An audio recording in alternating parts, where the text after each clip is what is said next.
Hello, আসসালামু আলাইকুম। সবাই কেমন আছেন? আজকে আমি রান্না করব দেশি মুরগির মাংস। প্রথমে কড়াইতে দিয়ে দিলাম তেল, তারপরে পেঁয়াজ।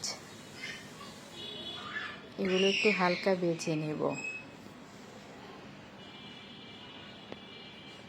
হালকা ভাজা হয়ে গেলে একটু দিয়ে দেব পেঁয়াজ বাটা, রসুন বাটা, আদা বাটা,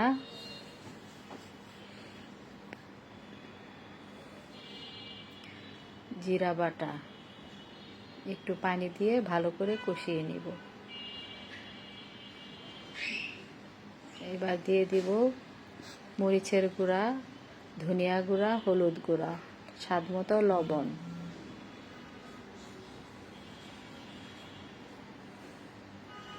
মশলাটাকে ভালো করে কষিয়ে নেব। দিয়ে দিলাম মুরগির মাংস। মাংসটাকে নেড়ে চেড়ে ভালোভাবে কষিয়ে নেব 5-6 মিনিট। একটু দিয়ে দিলাম পানি। আরও ভালোভাবে কষানোর জন্য দিয়ে দিলাম পানি। ঢেকে দেব। কষানো শেষ।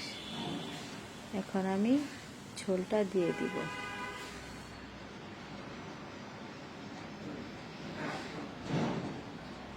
দিয়ে ঢেকে দেব। কাঁচামরিচ দিয়ে দিলাম।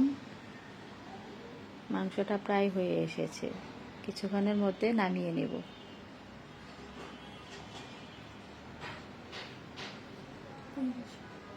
এটা পরিবেশন করার জন্য বাটিতে ঢেলে নিলাম।